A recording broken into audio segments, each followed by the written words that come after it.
CMR shopping mall Dasara ధమాకా offers అద్భుతమైన offers తో పాటు అబ్బురుపరిచే స్పాట్ గిఫ్ట్స్. హలో అండి. హాయ్ అండి. Welcome to I dream. Hello hello hello. So ఎలా ఉన్నారు? బాగున్నానండి. మీరు ఎలా ఉన్నారు? నేను కూడా చాలా చాలా బాగున్నాను. అండ్ నిజంగా చెప్తున్నాను, ఇప్పుడు పండు గారికి కొరియోగ్రఫీ చేస్తున్నారు. ఎవ్రీ ఇయర్ పండుగకి ఏదో ఒక యూనిక్ స్టైల్ తో ఒక కాన్సెప్ట్ ని దించుతూ ఉంటారు. తను ఎప్పుడు డీలో ఉన్నా పలాసా సినిమాలో సాంగ్ అనుకుంటా, నెక్లెస్ గొలుసు అక్కడ వేసాడు విత్తనం పండు. అసలు మామూలు కాదు అన్న అంటే, సీరియస్ గా అన్న ఎనర్జీ గానీ సెట్ లో ఉండే మాత్రం అన్న గోల గోల. సార్ అన్న ఎనర్జీని మేము ఈ నెల్లూరు ఈవెంట్ ఆ వీడియోలో కూడా చూసాం. అన్న అసలు అన్న చాలా ఫ్రీగా ఉంటారు అన్నమాట. అసలు అన్న వేరే లెవెల్, నెక్స్ట్ లెవెల్ అన్న. సో ఆ కామెడీ కానీ, కామిక్ టైం కానీ వేసేస్తాడు. అలా పంచ్ ఇప్పుడు ఎదుటోళ్ళు కొట్టాను అలా పంచ్ వేసేస్తాడు పండు అన్న. అంత మంచి హ్యూమర్ అన్నకి, హ్యూమర్ పవర్ అని చాలా చాలా బాగుంది అన్నకి. స్పాట్ ఏదైనా స్పాట్. అసలు మీతో పాటు సర్ప్రైజ్ గా తీసుకొచ్చేయాలి. నాకు కూడా సర్ప్రైజ్ అంటే ఐ మీన్ నేను లాస్ట్ కంటెస్టెంట్ గా చేశాను కదా. సో మేబీ నాకు కంటెస్టెంట్ గా రావచ్చు ఈ సీజన్ అనుకున్నా. సో అన్ఫార్చునేట్లీ నాకు అది రాకపోయి నాకు కొరియోగ్రఫర్ గా ఛాన్స్ ఇచ్చారు.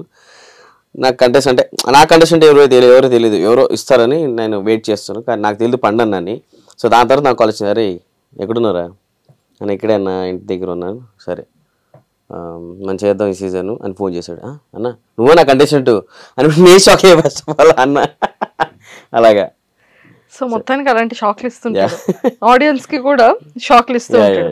అక్కడ ఈవెంట్స్ లో కూడా చాలా షాక్లు ఇస్తూ ఉంటాడు.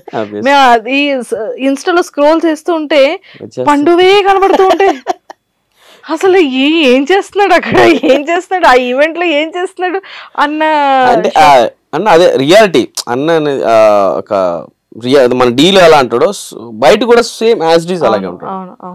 కంటెస్టెంట్ గా తను జర్నీ స్టార్ట్ అయినప్పటి నుంచి నాకు పరిచయం. డీ జోడి అప్పటి నుంచి నాకు ఫస్ట్ ఇంటర్వ్యూ కూడా ఇచ్చారు. ఆ తర్వాత నుంచి ఇంటర్వ్యూ ఇవ్వడం బిజీ అయిపోయారు కన్నా, చాలా బిజీ అయిపోయారు. దగ్గరగా నేబర్స్ గా ఒకే ఏరియాలో ఉండేవాళ్ళం కూడా. వైజాగ్ కానీ హైదరాబాద్ లో నేబర్స్ గా ఉండేవాళ్ళం. అంత దగ్గర ఏరియాలో అన్నమాట. చాలా ఫ్రీక్వెంట్ గా అప్పుడప్పుడు కనిపిస్తూ ఉండేవాళ్ళు అనమాట తను పండు. సో ఇంటర్వ్యూ అంటే ఒకసారి అలానే అన్నపూర్ణ 7 acres లో ఏమైంది, ఏదో షూట్ అవుతుంది, సడన్ గా కనిపించారు అక్కడ. డీది లోపల షో జరుగుతుంది, తీసుకొచ్చి ఇంటర్వ్యూ కూడా చేస్తాం. ఆపోజిట్ లో ఆ సెట్ ఎవరికి అప్పుడు దొరికిసారు కరెక్ట్ గా. 2 times ఇంటర్వ్యూ చేస్తాను. మళ్ళీ తర్వాత నుంచి బిజీ అయిపోయారు. సో ప్రభుదేవ్ గారు మీది ఎక్కడ, బార్న్ ఎక్కడ? నాది కర్ణాటక, ఫ్రమ్ దావణగేరే. కర్ణాటక. అప్పుడు తెలుగు ఇంత బాగా మాట్లాడుతుంది? మదర్ టంగ్ తెలుగు మాది, కడప సైడ్లో. సో అప్పుడు మన నాన్నమ్మ వాళ్ళు అక్కడ ఇది చేశారనమాట. సో ఆఫ్టర్ దాట్ అమ్మ వాళ్ళు వచ్చేసి అక్కడ షిఫ్ట్ అయిపోయారు, అమ్మ నాన్న అమ్మది. సో అలా అంటే ఫ్యామిలీ బ్యాక్గ్రౌండ్, మదర్ ఫాదర్ ఏం చేస్తుంటారు? ఫాదర్ వచ్చేసి ఇప్పుడు ప్రజెంట్గా సెక్యూరిటీ గార్డ్గా పనిచేస్తారు నాన్న. సో అమ్మ హౌస్ వైఫ్ అనమాట. సో ఒకప్పుడు చేసేది అమ్మ కూడా జాబ్. సో ఇప్పుడు మానేసింది. సో మొత్తం నేనే చూసుకుంటాను మొత్తం. బ్రదర్ అండ్ సిస్టర్, సిబ్లింగ్స్ ఎవరైనా? 2 sisters ఉన్నారు. ఆఫ్టర్ మ్యారేజ్ అయిపోయింది ఇద్దరికి మ్యారేజ్ అయిపోయింది. సో మీరు ఒక్కలే వెయిటింగ్ లిస్ట్ లో ఉన్నారు. సో మీరు చాలా ఉందండి చేసేది. సో ఆఫ్టర్ ఇంకా ఒపీనియన్ లేదండి నాకు. అబ్బాయిలు బేసిక్ గా అబ్బాయిల వరకు ఉండదులేండి. తిరిగామా, ఎంజాయ్ చేసామా, అంటే మళ్ళీ పెళ్లి చేసుకుంటే ఒకదాంతోనే ఉండాలి. తెలిసింది అందరికి. ఒకసారి అయిపోయిందా, దిగామా, అయిపోయింది ఇంకా అంతే. అదే పెళ్లి కాకపోతే ఎంతమంత అయినా మాట్లాడచ్చు కదా.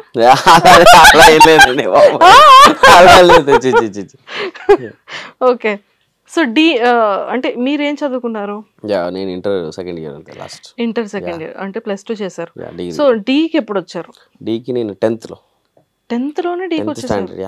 After 10th. ఓకే. అంటే ఇది ఆడిషన్స్ ఎలా అవుతున్నాయి అంటే ఎలా తెలిసింది ఈ ఫార్మాట్ అంతా? ఈ ఫార్మాట్ వచ్చేసి still 2018లోనా 2019 something.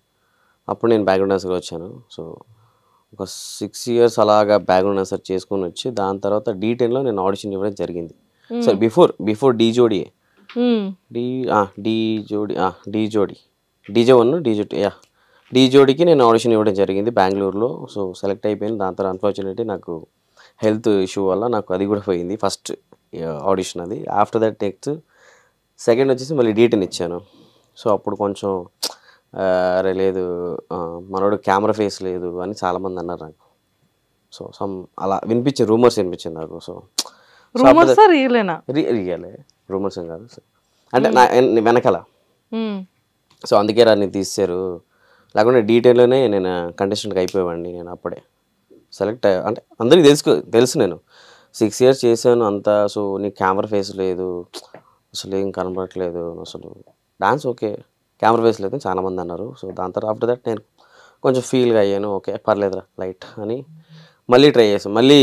So after that నాకు కన్నడలో ఒక రియాలిటీ షో వచ్చింది ఆపర్చునిటీ, వైల్డ్ కార్డ్. మహాలక్ష్మి ఉందా ఇప్పుడు చిన్న పిల్ల డీలో చేసింది అమ్మాయి మహాలక్ష్మి, తను నా స్టూడెంట్. అంటే స్టూడెంట్ అంటే నాకు అక్కడికి వెళ్ళినప్పుడు అమ్మాయి నేను పిలిచినప్పుడు సరే వస్తాను సార్ అన్నప్పుడు ఇద్దరు వెళ్ళి మేము వైల్డ్ కార్డ్ ఇచ్చాము. సో అక్కడ సెలెక్ట్ చేసుకున్నాం మమ్మల్ని.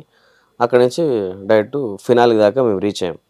ఇద్దరు కష్టపడి చాలా బాగా చేసి ఫినాల్ దాకా రీచ్ అయ్యాం. సో అప్పుడు నాకు అమ్మాయి స్టూడెంట్ అని అనిపించింది, అంటే నేను అలా తీసుకున్నాను. మళ్ళీ అమ్మాయిని ఇక్కడ హైదరాబాద్కి ఇక్కడ చేపియాలని అమ్మాయికి ఆడిషన్ ఇచ్చి ఆటోలో చేయించాను అమ్మాయికి. సో అలా కంటిన్యూటీ చేసుకొని మళ్ళీ అది అయిన తర్వాత మళ్ళీ డి జోడి వచ్చింది ఇక్కడ. సో అప్పుడు ఆపర్చునిటీ ఇచ్చింది డి జోడిగా. దాని తర్వాత డి ఛాంపియన్స్. సో మొత్తానికి డీతో చాలా ఎక్కువ అనుబంధం. చాలా చాలా చాలా ఇప్పుడు గ్రాట్యూడ్ అంటే నేను డీకే రుణపడుతున్నాను. ఇప్పుడు నాలుగు మెతుకులు ఇప్పుడు తింటున్నానంటే డిఏ.